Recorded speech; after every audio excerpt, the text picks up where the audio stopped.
Gosh, we've all been crazy busy with podcast things because we know they just wrapped up filming this weekend and we can see this new season on the horizon. Like cue Pink Floyd's Comfortably Numb, like right about here. Other than that, tonight is actually the first time I've had a drink in a week, which would be the last time we recorded. Really? And like, given the state of, our job situation in this pandemic, like that's surprising. So like, hooray for less calories consumed, I guess. Hooray for you. I think I did the opposite, actually. I've been pretty much sometimes not even drinking on our recording days. And I had the other bottle that I had bought potentially for our recording last week. I had it for dinner, just like Roxy described to me. And it's the Gewurz. Did I say that right? Yes, Gewürztraminer. Do you know how I remembered it? I was listening back to our old episode when you explained it to me, and then I realized I made the connection in my brain of Gavroche from Les Mis, and I was like, I will always remember that now. So Perfect. That's how I remembered it. But the wine was excellent, and I had it with dinner and scallops and this like cashew cream with white wine, and it was excellent. Oh, Yeah, wonderful. Nice That sounds spicy. absolutely delightful. I've also been, last night we leaned in heavy and just had a doozy of a time. So I'm just going to keep this train rolling. And I brought bubbles today, too. Yeah, because we're celebrating. We are celebrating. We are celebrating the fact that June finally has her baby. To celebrate the arrival of June's baby, I am drinking a bright red, it's like Handmaid's Tale red, sparkling wine from Chardon. Oh, that is beautiful. So this is a blend of two grapes, Gamay and Pulsard. Gamay is usually used in Beaujolais. I've talked about this, I think season 3, our recording, I brought 3 Beaujolais because I was super into them. But Pulsard is really not super well known. This is actually one of the only wineries that uses Pulsard outside of the Jura. They're in this super, super tiny region of where are they? In Bouget. But Pulsard is fragile and really, really, really insanely delicate, with this very soft, gentle, note to it. So this is basically just a very fun, sweet, sparkling red wine in Handmaid's Tale red to cheers to our girl June finally popping out that kid. Yeah. Oh, I love it. That looks delicious. Oh my. It tastes better than treason and coconuts, I'll tell you that much. Oh, I bet. It's really, really sweet. It's Serena levels of Riesling sweet.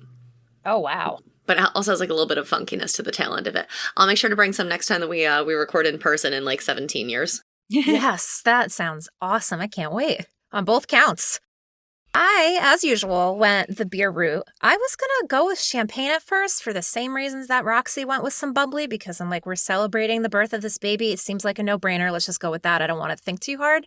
Mm-hmm. I go to my local package store, and this place is cleaned out of champagne. I'm what?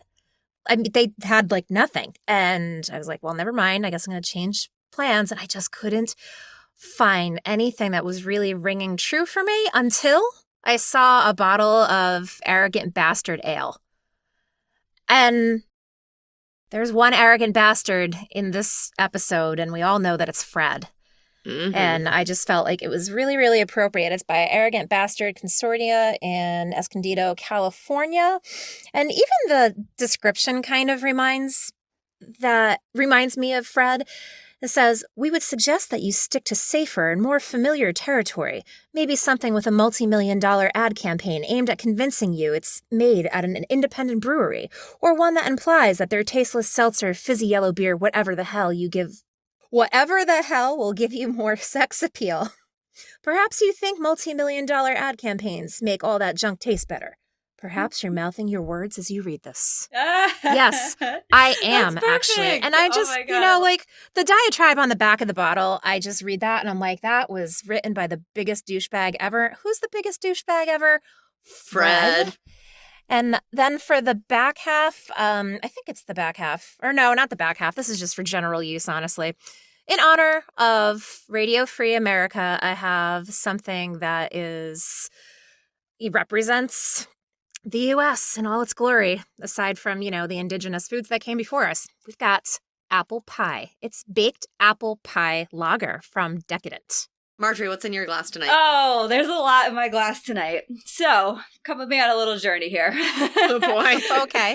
Oh, As far as this episode goes, this is what I was trying to like channel. I kept thinking back to the episode where June was in false labor, the last ceremony episode, and they had all the wives doing their wife things, and then they had all the men, the commanders, doing their commander thing with the cigars and the scotch. And I was like, that's the room I want to be in when the baby's born. I don't want to be with the wives, and I don't even want to be drinking champagne. I want to be in the room with the scotch and the cigars. So scotch was where I was going with this. But this episode, what really like kind of just boiled it down for me of what this episode was about and why Elizabeth Moss just like blew my pants off with her performance in this entire episode. Like, it's just, it was so good. Like, she has no words, and yet you just see every single emotion that she's going through, and she goes through every emotion you can think of. There's just so many conflicting emotions happening for one person in one episode.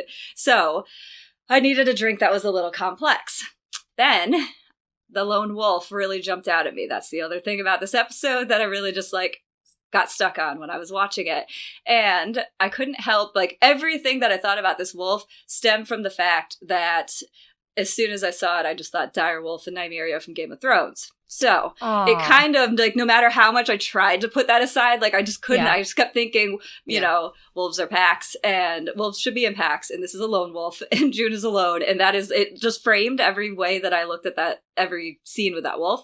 So while I was at the package store trying to figure out something along all of these lines, they had the Game of Thrones scotch and it had a big ass giant dire wolf on it. So I was like, okay, fine, I'll just use that one. So I have Johnny Walker Song of Ice, scotch, blended whiskey scotch. Yeah, so that's really probably where I started off wrong. But yeah, that is all of the nope straight away. It was the only Game of Thrones branded scotch anything that I hadn't tried yet. So I was like, well, I guess I'll just complete it. I thought since I was adding a lot to this drink and really making it into a cocktail that it didn't really need to be the best scotch. So I did blood orange liqueur for similar things to what you were saying, Roxy. I needed some complex flavors, so I needed the sweetness and the citrus, but you know, all that blood, so blood orange. And I did ginger bitters, and for a little bit of heat, a little bit of spice, because I just wanted to hit every emotion, every taste on my palate the same way the show hit every emotion on my palate. And turns out the drink is terrible. Oh, and then to top it off, it's not even pretty. It was pretty for about 5 seconds. I was like, well, it looks great. But I had no ice, and I really needed to drink this on the ice. And so it has frozen raspberries in it because I needed cold. So it's not terrible, but it's ugly. And the drink is terrible. Ouch. But it's alcohol. A for effort, though. I tried. I was pretty happy about my tie-ins until I realized that. Oh, God. I was being cheap, too. I wasn't trying to spend $80 on a bottle of scotch today. It looks a little like placenta in the glass, so, I mean, you got that right. Yeah. And Roxy's going to definitely vomit placenta right now. I hope none of our listeners are emetophobic, I mean. Oh, my word. Yeah, no, we all know that I don't do baby stuff, so the fact that does look placenta-esque is very disconcerting. Yeah, that looks like a bloody placenta. Damn it, Scarlett. Cannot unsee. Sorry. That's okay. At least you're not drinking it. You know what, That's though? true. I will tell you, it's been sitting for about 45 minutes, and all the flavors work a lot. It doesn't taste bad. I'm actually kind of into it. I take it back. It's pretty good. My first sip 45 minutes ago, I wanted to gag. But now that all the raspberries are like muddled in there and like thawed out, it's working. I'm enjoying it. Maybe give it a more aggressive swirl to mix it in, because right now you're just tasting the raspberries that are floating on top. I don't know. It's all in there. Oh man, that last sip's going to be brutal. Well, in any event, ladies, cheers. Cheers. Cheers. So, preliminary thoughts. Gosh, guys, this is such a powerful episode. I mean, like so many feels. Obviously, the title Holly is in reference to June's mother, Holly Maddox, and who also ends up being the name of June's baby. You know what I had a really nice thought about is how this ended and how we know that eventually June is going to be found. And there's going to be some guardians and possible attending doctors like that are going to walk in, and they are not going to be witnessing that sanitized Gilead version of what they think births should be. And I just really enjoy that that was a thing somewhere in between this episode and the next. It makes me feel good. Agreed. I also enjoyed that Serena gets... So in the last episode, Serena was so butthurt about the fact that she didn't get to partake of this ceremony, this ridiculous, foolhardy, like fake deep breathing, you deserve this, like all of this attention and love being doted on her. And she was embarrassed before that it was ripped away from her. And now she will never get the chance to experience that. And that was so utterly gratifying to watch and to know and acknowledge. Yeah, that was definitely the happiest part of this episode for me, and the most like vindicating was the fact that June got to have this experience by herself and Serena did not. Like, if nothing else, that is what made me happy about this episode, for sure. Yeah, most definitely. I think it definitely sealed the deal that Serena is definitely still a terrible person. I mean, imagine how delusional you are in your convictions and how desperate you must be to be completely okay with destroying millions of lives. She went along with this charade so she could be fulfilled. And I'm just no longer under any illusions about how awful Serena is as a person. Like, wow. I don't know why I'm continually surprised by this. No, I agree with you, though. I feel like on this rewatch, I think we've been able to kind of see all of these characters boiled down a little bit more to their essence, especially Fred and Serena, because I feel like before the rewatch, I really thought they were a little more gray area, and now I'm pretty much like they're both terrible. And that scene in this episode where they just go at each other, gloves off, I'm like, it's so great to watch because I hate them both so equally. Like, and that watching them kind of rip each other apart while June aims a gun at them was just really, really nice and enjoyable. Mm-hmm. Absolutely. And I loved that she ended up having to choosing to show that restraint and choosing to not not shoot them. Like, we will get into that. That was an amazing, powerful scene, but I loved that because it showed that despite everything that Gilead has done to her, it hasn't taken away her humanity. Also, what I really loved about this episode was the birthing scene. That is one of the most real birthing scenes I've seen on a screen. The only other birth that jumps out at me that I've seen on screen that was really, really just so well done in terms of its authenticity was Pieces of a Woman, which is on Netflix, that depicts a home birth. So it's very similar, kind of different. But great movie, different topic. But this birth in this episode, it's just real. It's just how I feel exactly how this would happen is how it happens. Like, it just all felt believable. The pacing of it and her positioning and her emotions and the rawness of it. It was beautifully done. And it was beautiful because it wasn't pretty. It wasn't sanitized. It was as real as you are going to fucking get. And I imagine that if you were birthing completely unassisted, this is kind of how it would end up happening. Like, I have a lot of people in my life who have actually like purposely had unassisted childbirths, but there was always, like a spouse or like, older children or maybe like a doula to have a hand in it. Women who give birth without support, women are just warriors in my book. Like, holy shit, like that is just so intense. Mm-hmm. I understand and appreciate and respect what you're saying, but what it feels like to me is that seeing this birth was sort of like driving home the notion that literally every birth is a solo birth. It's a one-woman show, and you can have all of the support around you in the world, or you could be completely isolated. At the end of the day, it is still very much one person doing the actual laboring to bring this child into the world. And whether June had that support or not, this was her moment. But anyway, we're jumping ahead. We start exactly where we left off. We find June outside, completely isolated and panic-driven. And my first thought with this was, is this what Fred meant when he dropped her into the car and whispered in her ear, "You deserve this," before sending her off? I was like, holy shit. I was like, did Fred organize this? Did Fred organize the two eyes to come and take Nick away?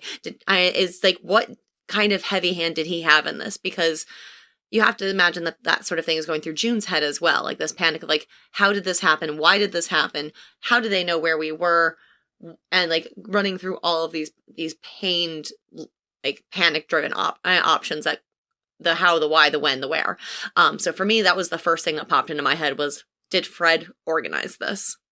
That makes sense to me, because what jumped out at me with this scene is the way it was shot, as if she was being watched. And I can see how that feeling of the cinematography would give you that impression, especially watching this for the first time, of Fred Center here, and now we don't know why Nick got taken away, and now she's just stuck. And it really feels like they're just like watching her from like a helicopter. And I can see how it would definitely feel like this was all orchestrated by Fred, and those words would entirely be ominous and fitting for her to just be abandoned in the middle of nowhere here. We see her from above and she's standing outside, and then she's staring at the driveway, and then she turns around and she sees a detached garage. Fantastic. Maybe there's something in there. She tries to get to the door, can't open the door. Looks in the garage and she sees a car. And of course, it's not just any car. It can't just be like, a sedan. But of course, it has to be like a late model Chevy Camaro. Muscle car to the nth degree. The kind of car that a rich person would have at their summer house to zip around the lakes and like speed around the pretty New England scenic roads with. It was like, cool, totally appropriate. Not going to get her very far in the snow, but any car is better than no car. Yeah. But also just terrible timing, because she is obviously starting to feel some things in her belly. And right around that time when she gets done trying to kick the door and she realizes that there's this car in there, dead ahead, there's this black wolf. Like, okay, hello.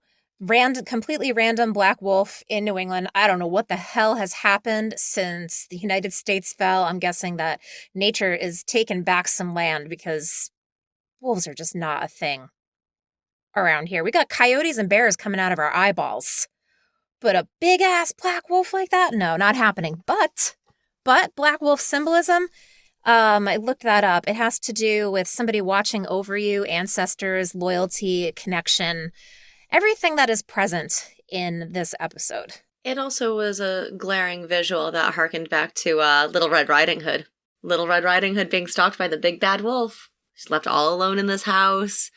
For me, that was the most glaring part of this part of the visual. Red cape, black wolf. I'm not really delving too deep into this. Scarlett's answer is much more elegant. So she obviously is taken aback by this wolf. I mean, June is from the Boston area, so exactly like Scarlett said, we don't really have wolves in New England. There might be some, but we're coyote central and bears. Maybe the occasional like mountain lion. But never reports of wolves. So she obviously looks a bit, dismayed by this, and slowly makes her way calmly as one can when they're in labor, having just been abandoned, watching your child's father being ripped away by two potential eyes. Slowly and calmly makes her way back into the house as she could. You know what jumped out at me about her, like, seeing that wolf and the obvious panic that she's slowly like trying to slink back into the house. It was a fear, and that just felt so much safer to me. Like, a person versus a predator is just something that I can wrap my head around, of a fear and a threat. And it's so much, it just felt more comfortable and more safe and more, at least I just understand what you do in that situation versus what we've always seen June's predators as other human beings. And it's so nice to be like, this is just a wolf. She doesn't have to outsmart it. She doesn't have to play the game that she always has to play to get this wolf to not attack her. She just needs to get away. It just jumped out at me that it was just a different threat than she's used to in Gilead. That's an interesting way of looking at it. It's also a more direct threat as well. Whereas the threat of Fred and Serena is it's a game of psychological warfare constantly. And they offer death by 1,000 paper cuts, where they just whittle her down, and she has to go through all these mental gymnastics to be able to survive and thrive as she has in Gilead. But the wolf has one impetus, that is to eat to survive. And right now, June is looking tasty. So, I mean, it is a much more direct and literal threat as opposed to the psychological threats that she's had to endure. I liked her monologue, but in the way that she does it, I thought was peculiar because she's having like an extended conversation with this child. That's basically what it is. She says, "I'm sorry there's so much pain in this story.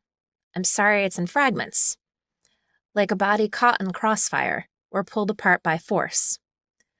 But there's nothing I could do to change it. I tried to put some of the good things in as well." And it just feels more than a monologue to me. It almost reads like a memoir. And I was wondering, is this monologue from like the long lost tape collection that we know June records in the computer? Yeah, in the computer. In the future. Yeah, it's from the book. So It is? yeah, Oh, I didn't know that was like directly from the book. it is. And that's why I think So- it's cool because Oh, it okay. almost, you can read it either way within the show. So Yeah. it's the context is a little different in the book, but you're right, because in the show it sounds like she's speaking to this child, and it works Yeah. both ways. It could be both. Yeah. But yeah, that's actually a quote. I thought it was cool that they took a quote from The Handmaid's Tale and worked it in, but the Yeah. context is entirely different, but it still really worked. Oh, that was cool. Yeah. Well, speaking of Margaret Atwood and her collection of novels, throughout this episode, as she's speaking to Holly, in the monologue here, and then at the end when she says, "Hello, nice to meet you," it just starts to ring. So it rings so many bells to the Testaments, because we know what happens to this child in 15 years. And so to hear June speaking to her, like, I'm dying actually to go back and reread the Testaments before season 4 starts. But watching this episode after reading the Testaments, it's just really cool to see this little baby being born and knowing that we know exactly not exactly, but we know enough of her path for the next 15 years. It's special. That is cool. I was thinking the other day, I don't want to derail us too much, but it is relevant. I don't know if I had mentioned this to you guys a while back, but remember how we always see June do that like nervous thing with her? She puts her hand on the back of her neck and like pulls, like when she's stressed. And that's commented upon in the Testaments, how baby Holly, Daisy, Nicole, Jade, that's a thing that she does. Like she pulls at the hairs on the back of her neck. And I wonder if that's like echoes of her mom that they worked into the novel. That would make sense. That's not the first time that you've hypothesized about that as well. Okay, I couldn't remember if we had talked about it. I know you talked about it with us. I just don't know if we were recording when you told me. I don't recall for recording either, but I do know that that's been a working theory of yours. And every time you say it, it rings true. So I like it. Shall we new scene? Or, well, shall we go in the house? Yeah, let's go in the house. All right, let's travel to this, like, mother of all McMansions. She's got some keys to look for. And, like, how is this a summer house? Like, Jesus Christ, who do these people think they are? The Newport Astors? Jesus Christ. And where are these keys? I really felt this endless path that she makes through the house and out to the car and then back to the house and then back to the car again.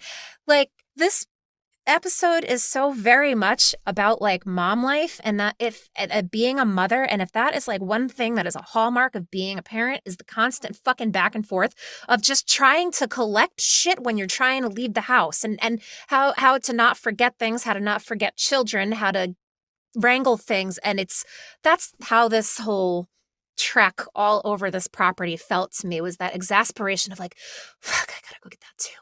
But that is exactly a hallmark of parenting, especially small children. And that's exactly what she was doing. Plans changed again. Back inside. Nope, that didn't work. Found the keys. Back outside. Now I need a bag. Back inside. Mm-hmm. Yeah. Fred and Serena are here. Grab the gun. Yep. That kind of chaos just sounds like my normal life anyway, so I can't even imagine if you threw kids into the mix. It's ridiculous. That's why you just duct tape them to the fridge and call it a day. At least you know where they are. That's true. And if they're attached to the fridge, I mean, they're close enough to snacks, they can fend for themselves. Yeah, work it out. Well, all this walking that she's doing, though, will help bring on a kid. But as she's moving through this house, she encounters so many memories that are Hannah's and not hers. And that is such a mind fuck to see this dollhouse, to see these pics of Hannah with her new mom. And but by the way, the mom that we get in season 3 is different from the lady in the pic. I'm just saying. Hannah's artwork all over the house. That's a nice continuity thing though, because we do know that based off of the testaments that Hannah's first mom basically dies, or first placement mom dies, and she was very nice, and then her second placement mom loathed her and couldn't wait to get her out of the house fast enough. Oh, but she doesn't pop up until, do you think they're paralleling that? Because I know that she doesn't pop up until she's older, though. I think they just had an accident. They were just like, whoops, it's a different person now. Might be continuity error. Yeah. It could be that, or it could be just that maybe they got the timing wrong. Like, they knew that was going to be a part of the testaments, but they just didn't quite get the timelines lined up. In season 3, when we see, when June gets to meet Mrs. Mackenzie, it is Mrs. Mackenzie, and they're screaming Commander Mackenzie. So unless he got a new wife in the year, in this time frame, yeah. I'm pretty sure it was just one of those things where they were like, let's put her with a smiling wife, and then it was like, I mean, I get it's easy enough to explain away, and you just say it's not her mother, because I looked at it, and you could easily say it's her mother's friend, her aunt. Yeah, what's the likelihood of that picture being front and center though, and being so prominently placed? It's not, but I'm telling you, they just didn't have an actress for her at this point. In season 3, they did. She just looks different. No, I hear what you're saying, but I'm with Scarlett on this. Like, this doesn't feel like a summer house. Like, all of the taxidermy on the walls, that's a very foreboding summer house for a young impressionable girl to have to be in. Oh, I thought it's kind of funny because I really thought that I picked up exactly what you're saying, Scarlett, about it just being really heartbreaking that these are all memories of Hannah's that June doesn't know about. She's learning about her daughter's life after the fact. But I really thought it was touching that the pictures were happy. And there's a pretty, like the picture of her family, those people are smiling, and there's a handmaid, but they're smiling. Like, there's certain things that as a mother, if I was looking in the situation, does that smile of my child look genuine, or does it look posed? To me, that looked genuine. She looked like she was laughing and genuinely happy. When kids draw pictures, a lot of times their feelings come out whether they want to or not. Those kids looked happy, but really the biggest one was that it felt like it was her commander's office. And her dollhouse was in his office. Like, that to me is really sweet. That's everything opposite of everything we've been told about commanders in general.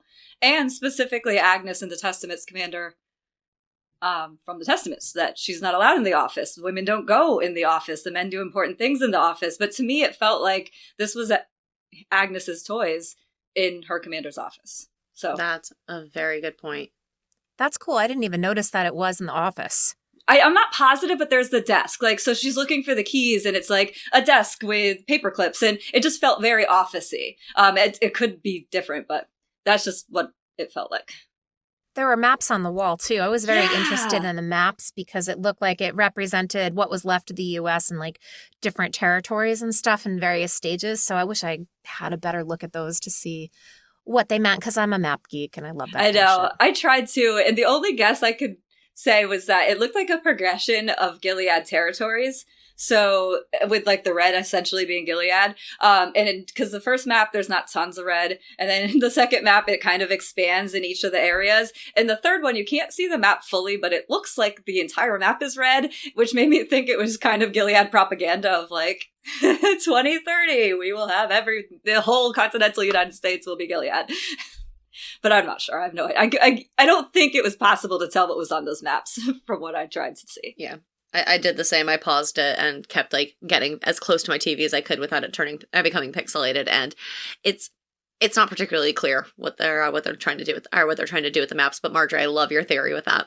So while she is being devastated by these continual representations of her daughter's happy childhood that's not with her, she has a flashback of her dropping off Hannah in the before times at preschool, and like, oh my God, that tiny person is fucking adorable. What a cute little kid. Like the no, like so adorable. And also props to Elizabeth Moss for being able to pull off a believable mom. Yeah. That's a good point. And this is where June's mom is kind of like reintroduced through this conversation with Hannah's teacher. Because Hannah is not having any of it. She's doing I don't want to go to school. I don't want to leave you. I am a tiny person and I need to be with you, not these people who torture me all day. Except they're not torturing her all day. She's actually having a great fucking time. She's just having a day. But her teacher comes out and says to June, I'm sure you went through this with your own mom. And June's like, no, not really, because that was not my experience with my mom. My mom, we've gotten the gist that June's mom wasn't there for her in the way that maybe she would have wanted her to be. And June is choked up as she walks away. We hear Hannah calling Mama, Mommy, which is so reminiscent of her cries when she and June are ripped apart not too far off in the future. Yeah, this flashback just sealed the deal for me with everything I think that they were trying to hammer home actually for the next three, this episode and the next two to the end of season 3. End of season 2, excuse me. When I rewatched this episode, I ended up watching this episode into the season finale because it's so good. Like, I genuinely forgot how good these last 3 episodes are together. So I'm going to jump ahead a little bit to the season finale because this scene particularly is, I think, where they start to really do something with June and her mental state in terms of what she's going to do by the season finale. At that last scene when she decides not to go with Holly to escape and she stays in Gilead. I remember we weren't doing a podcast at that time, but just as a viewer watching it, I remember there being a lot of pushback afterwards of, I can't believe the writers would make June stay. She would never stay. She would go. And I vehemently disagree with that sentiment. And it's from this scene here where it really just gets me in the gut because I have that child who didn't want to be left. That I had to leave because I didn't have a choice. And it's one of those things where it's like, it wasn't school for my kid. It was always babysitters. When I had to go to work, she didn't want to be anywhere but with me. And it was one of these scenes where I just have to eventually tell her she's fine because I know she's safe and I have to walk away. But it is hard to do when you have that little person that is just telling you it's not okay. And you have to tell them it is. And you're going, and June's telling her as Hannah's crying and calling out to her, and she's like, bye, have fun. And that's a terrible thing as a parent to have to do because you almost have to act like you're not understanding. To that child, it feels like you don't understand what they're saying to you because when I see that, I just think it feels like Hannah feels like her mother's not understanding that she needs to be with her. She doesn't want to be here. And June's like, it's great. Have a great day. It's just such a hard thing it was hard for me as a parent to have to do that in that moment. And the stakes are so low. So then when you see it paralleled in this episode, when you know everything that June has gone through, and like you're saying, Scarlett, it is so reminiscent of when Hannah is just plucked from her. It just makes those stakes so much higher that I just can't imagine leaving Gilead without that child. And you see from this episode on that they continue to harken back from this pregnancy and this labor to Hannah's pregnancy and labor. And June keeps comparing the two in her own mind. And I just don't know how she could have.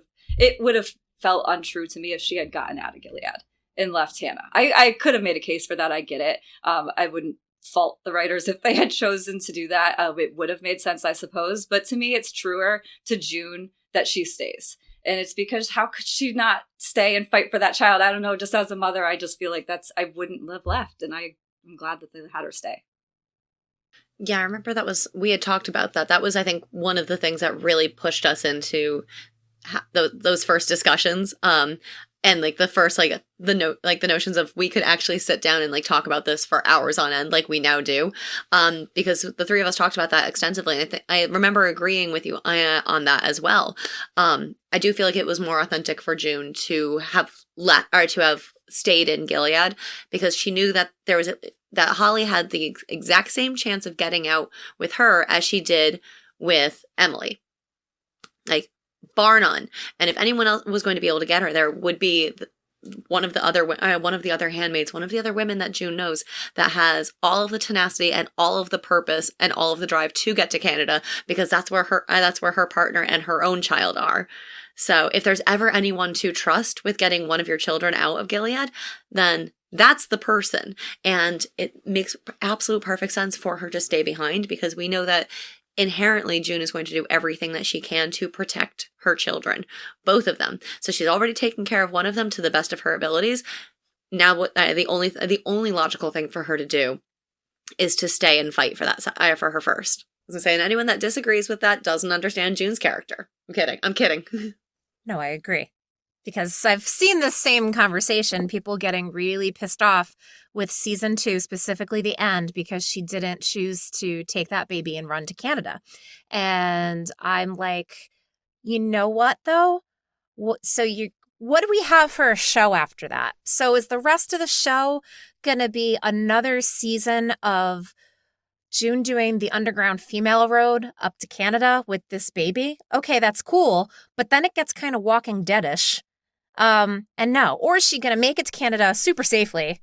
No problems at all. And then we're like, oh, cool. And then we just get to watch her be like Luke, be completely helpless on the other side of the border while her daughter is over here. No, because why would we have invested 2 seasons worth of wondering what happens with her just so she can go sit like a bump on a log in Gilead? That's going to be the biggest letdown of an ending ever, because you don't want to see that happen with your main protagonist. So for all the people that are like, oh my God, it went totally off the rails in season 2, they fucked up the ending, I'm going to be like, are you kidding me? Were you really just looking for 2 seasons worth of that kind of misery and like no redemption, no payoff, no fuck you to Gilead? Like, really?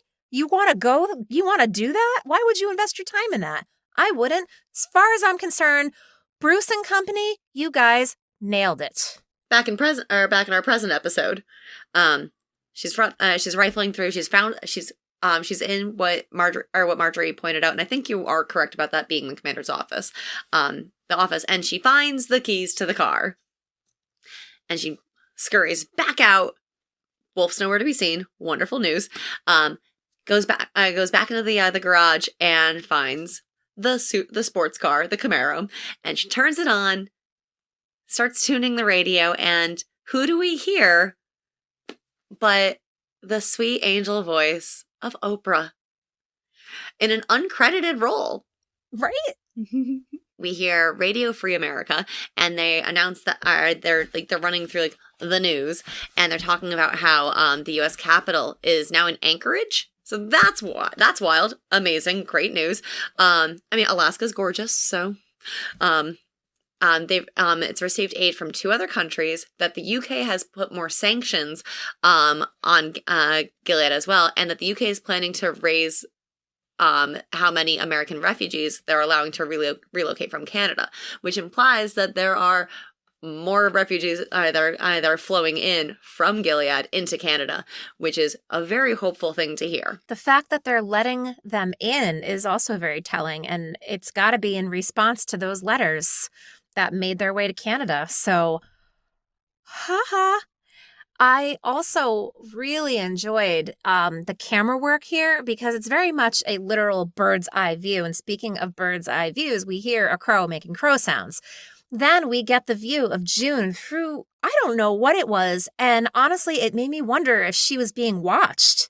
Yeah, that's what I'm telling you. This whole episode, they have those shots. And I think my theory on it, why I think it works so well and serves this episode so well, is from start to finish, we were talking about it before we jumped on here to record, that there's not really technically a lot that happens within the episode. There's not a ton of dialogue. It's a lot of watching June go from one room to another, and you just have to read her face and figure out what she's doing with her actions. There's just not a lot happening. And that could go flat and wrong in so many ways with a TV show. But I think what I said earlier about Elizabeth Moss and her acting, it's so riveting that she can carry this episode, absolutely. But it's also those shots. It just provides tension. It ends up being nothing at all. No one's actually watching her. But the second you feel that, it gives you this impending panic of she needs to move quick. She's not just safe here in a shelter where she can just kind of hide out and make a plan. She's got to move now. And that tension throughout the episode, it just works. It carries it. It's what makes the episode.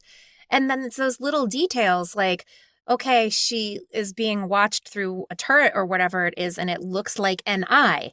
It's an eye. Yes. Someone is there. Someone has to be there, unless they are implicating that it again, we have that black wolf. We know that it symbolizes ancestry. Are they putting in some magic sky daddy, like spirit of her mom stuff? And that's who was watching her through the eyeglass. I mean, it could definitely be that. And I love where you're going with that, but it also could just be a stark reminder that we are still very much in Gilead.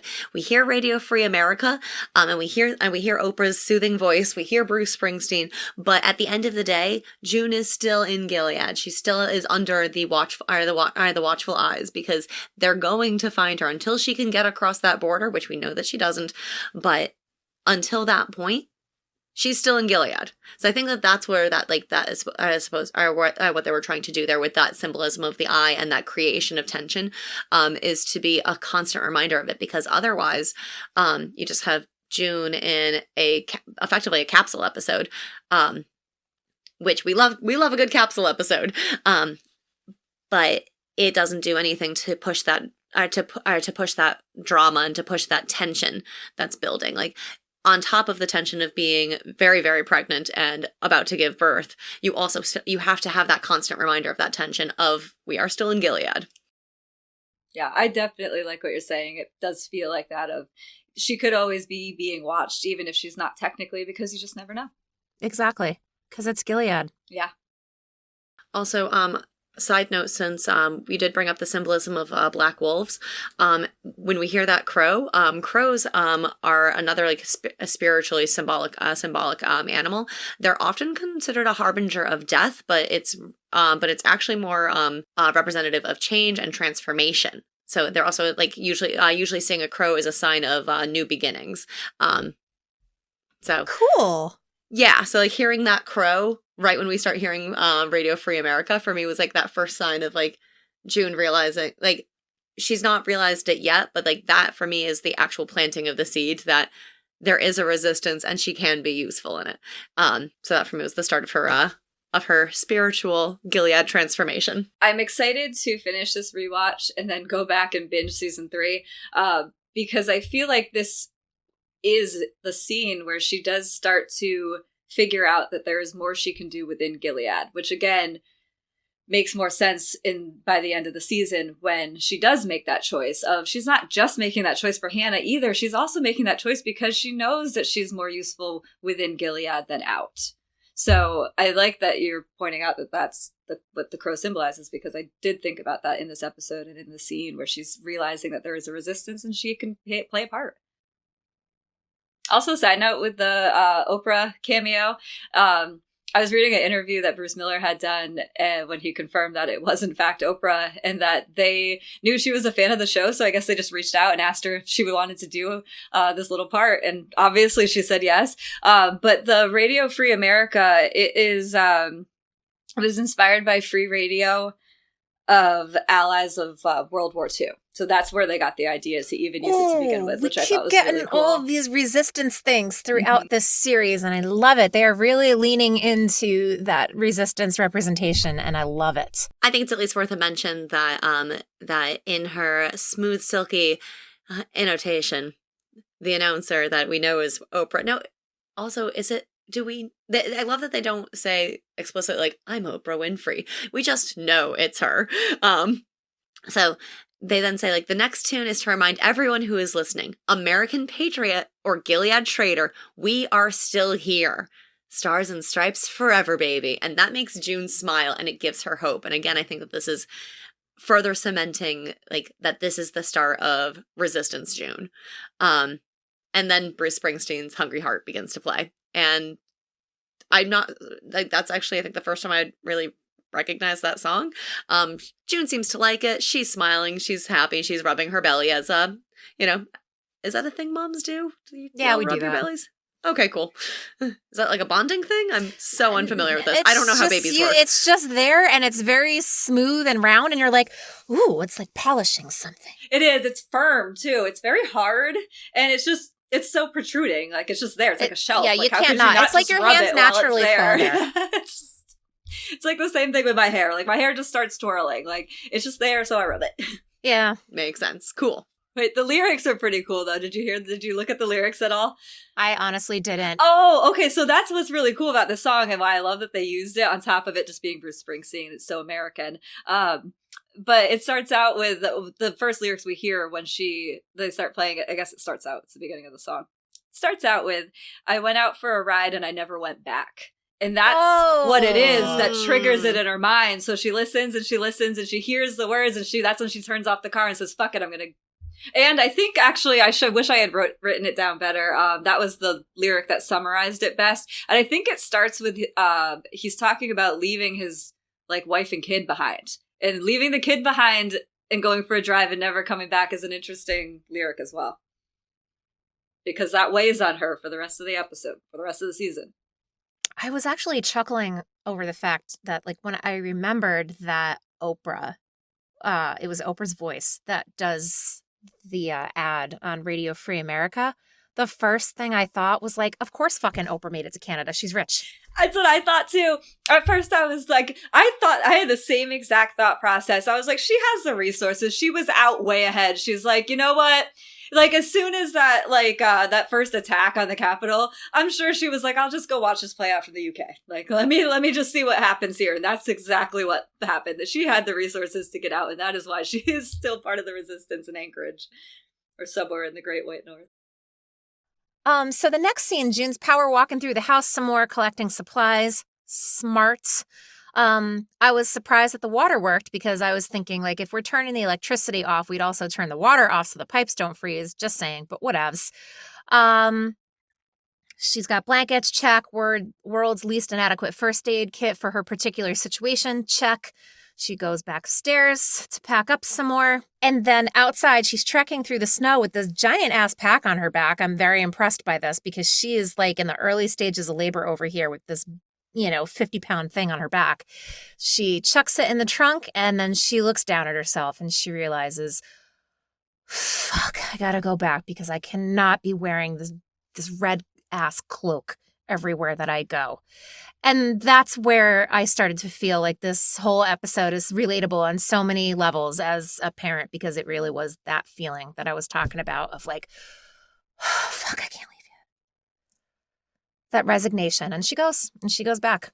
And up the long-ass winding flight of stairs, she could find something more appropriate. Obviously, wife clothes are a no-go. Husband clothes are fine, though. And notice how she checks herself out in the mirror. Like, even before she started kind of like, taking in the big view of things, it's like she's up close and you see her face. And then there's a similar shot of that with Serena later on. And I'm not really sure what they were trying to do there. Were you guys able to extrapolate anything from like the mirror things? Because I know sometimes we do. I'm just not as good at it as you. Either of you, honestly. I always miss it.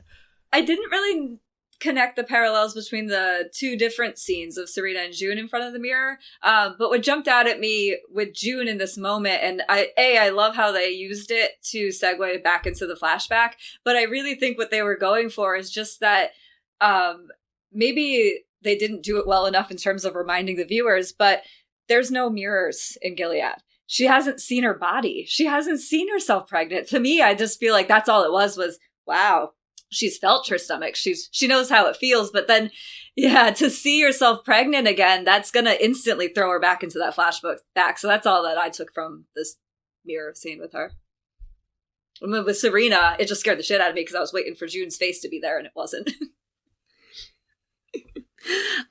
For me, I took it as June able to actually like look at her pregnant body and take that in for the first time and be able to really, I suppose, enjoy that moment, and insofar as she could in this like heightened moment of tension.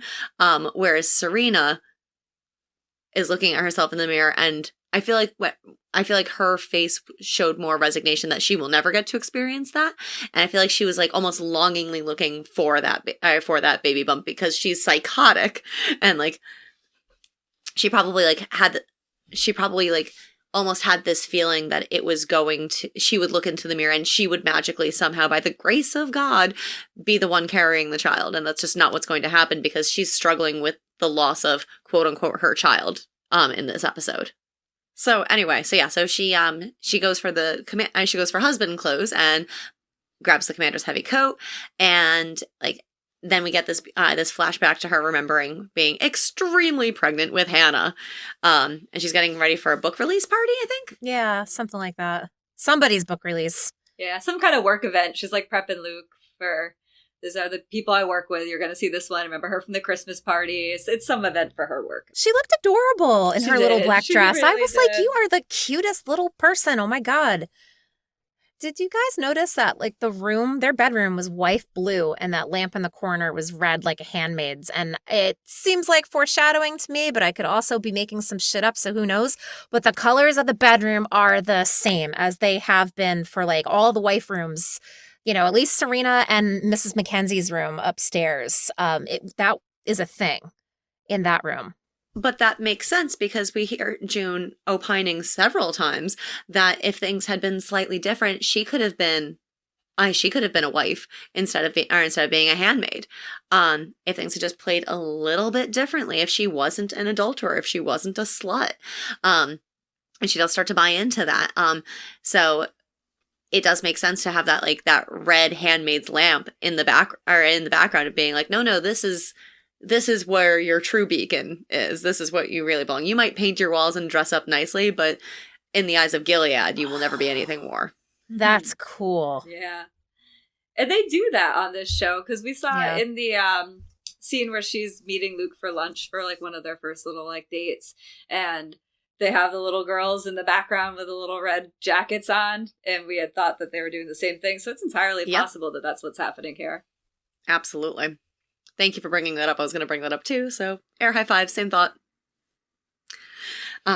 Also, side note, speaking of foreshadowing, when Scarlett, when you were talking and saying that like June has this realization as she's like shuffling around and like going to realizing that she can't leave in her handmaid's garb and she has to go in and change into husband's garb, that she's just like, fuck, I can't leave yet.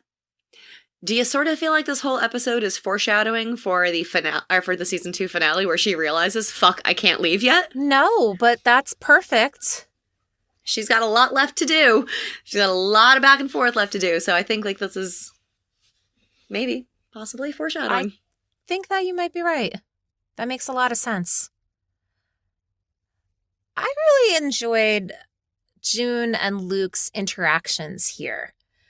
Because it was just so real and relatable and personal and adorable and not cheesy. Like this was a really loving interaction between two people. And it was just, I don't know. I just get really like goofy over this kind of shit. And for some reason that thing like hit me in all of the feels. It's nice because if you realize that while she's thinking about this is June having a minute in memory with no interruptions. No Rita coming in, no Fred being creepy at the door, no Serena walking in and ruining her time. Like, she just gets to have a moment in a flashback completely uninterrupted. I feel like that's the thing that, like, doesn't ever happen. But she doesn't even get to have this here because she's pulled out of that memory With the sound of the engine revving! Exactly. So she doesn't even she's still in Gilead.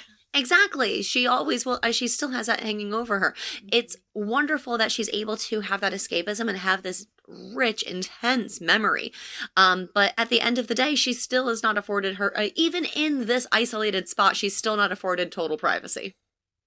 Nope. I was thinking that it was more like, okay, wow, she managed to close her eyes for a few seconds in a row.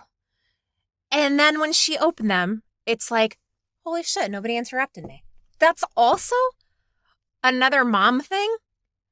But then another mom thing is also that, or another parent thing in general, is that there is going to be an event that is going to come in and fuck up your shit literally at any second.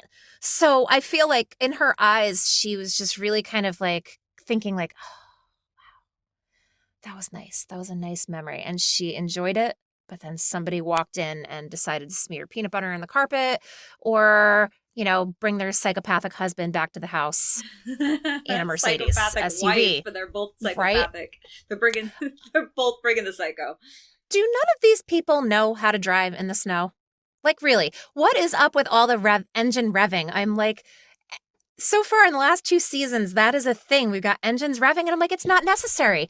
If you know how to drive in the snow, you know that revving that engine is not going to make you go faster. Like, what is even happening? Did they get all the Florida transplants and put them in the Boston area? I don't understand. Well, no, it makes sense. Fred's forgotten how to drive in the snow because he now has a driver that can do that for him. He's been chauffeured around for so long that he probably has no recollection of, like, you keep it in a low gear, man, so you don't have tire spin. It's really not that difficult of a notion, but his big commander brain is full of so many other important things that he leaves the driving to his actual driver, and doesn't have to think about it. It also was a nice metaphor for Fred and Serena taking these bombastic, ridiculous actions for something that could be handled with a little bit more finesse and a little bit more grace. As people that have to drive in the snow every single year, we all three understand that using too much force is a terrible idea. Revving the engine, not going to be effective. A little bit, but ease on into it and you tend to get a better result. And these two don't understand that concept and they never will. It's very representative of their mentality as they plow through the door. Like, that car skidding through the driveway like that is exactly how they enter the house. So if nothing else, it's just their mentality of urgency. Of trying to, at least Serena's for sure, of trying to find this baby of hers attached to June. Attached to June. It's that crucial part. Yeah, kind of the important part here. Complicated part here. It's not much complicated about it. I mean, she's just, your sex slave. You forced her into indentured or into a sexual servitude, so that way you could have a baby because you gave up literally everything for the cause. So that way you can have a child. But you just can't have it on your own, so you have your surrogate. This really isn't that complicated. It's not complicated at all. Serena wants a baby. The end. By any means necessary. As far as she's concerned, that's literally where it is. It is. I would like baby. I will take baby. Never mind all of the steps that come in between and who she has to destroy. The ends justify the means. Exactly. Can I jump? I just want to jump back into that flashback for one little moment. What really jumped out at me about that flashback and the interaction between June and Luke is that at the end when, they're both very sweetly talking to Hannah and to June's belly, and they both are saying some kind of iteration of, we're ready for you. We are ready for you. And it's the we that really jumped out at me, because in that moment, right before her labor, in that same part of her pregnancy, she has people with her. We're going to see it later, but right here it's June and Luke.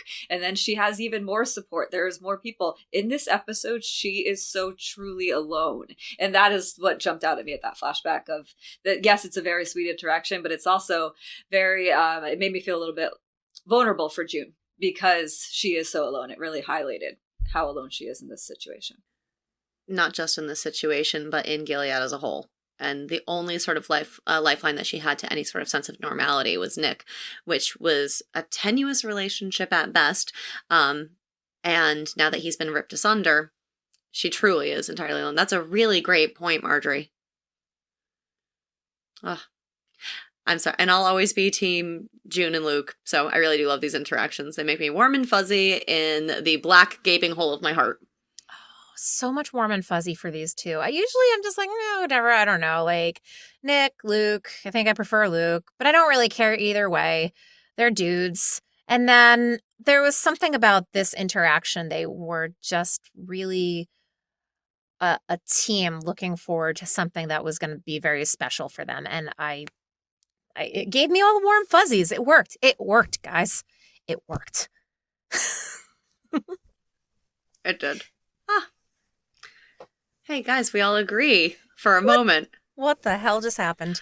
I'm not entirely sure. Let's just savor this moment because it's about to be completely shattered by the very rude entrance of Serena and fucking Fred. What do you mean? Serena's going to enter a scene and ruin it? No, Serena shows up and ruins that. everything. No, that's check number 73 on your list, I think, Scarlett. I don't even know anymore. I lost count after a while. The limit does not exist. Nope. Well, Serena comes storming into this house with Fred behind her. She is on a mission. She is disheveled. She is terrified that her baby is gone. Again, her baby in all the air quotes. Fred is just worried about being seen, and Serena is flipping out and not leaving without her baby. And personally, I would be terrified to know if Serena was after me. Those doom heels are all I need to hear. Absolutely, that clomp, clomp, clomp. And I love that, like, when they walk through or enter, they don't even call out for June. Fred immediately calls out for Commander Mackenzie. It's like, bro, you know he's not here, right? You have to know he's not here. The person that you're looking for ultimately is June. Why aren't you calling for her first? Oh, wait, because she is less than a person to you two. You can't even think of her as a human being when you're actively searching for her after losing her a second time. Maybe he was calling him out as a front for Serena because he knows that eventually he's going to have to explain that, yes, this is a thing that was arranged and I'm a man and I made the decision and this is between commanders and fuck off, Serena. I don't care if you're mad. I wonder if he was just yelling for Commander Mackenzie to just be like, look, see, yeah, he knows he should be here, right? Huh? I don't know what the problem is. He's trying to cover his ass. It was totally just a front of like, I'm going to enter this house and pretend that the situation is not entirely of my making. And putting on the facade of being in complete control because Fred can't stand when he's not in control of a situation. That is a brilliant point, guys. Oh, that arrogant bastard. Hence my being. So, and I love that he's like, oh, well, we should go home and make a plan. You were already at your home. You could have made a plan there. My guess is that that's not going to happen. Serena dragged you out of the house kicking and screaming to go retrieve, quote unquote, her child. So trying to tell a woman who, like, trying to calm down anyone in this sort of fashion is a lesson in futility, but trying to calm down Serena, who is an absolute tour de force, by saying, like, we should go home and make a plan. Like, that seems like a better idea, is effectively the same as saying, calm down. Yeah. Yep, you're right. Yeah, that's what he told her. Calm down. Because Serena is rational. Serena is always planning ahead. She's incredibly manipulative. And for him to say we should make a plan is effectively saying that is calling her, without directly doing it, for being irrational, emotional, spontaneous, and erratic, which are all things which she is being, of course. She is totally being, though. 100%. Like, there's no denying it. But there are a few things that are as insulting to Serena as being called any of those things, because she prides herself on her image of being calm, cool, collected, and constantly 17 steps ahead.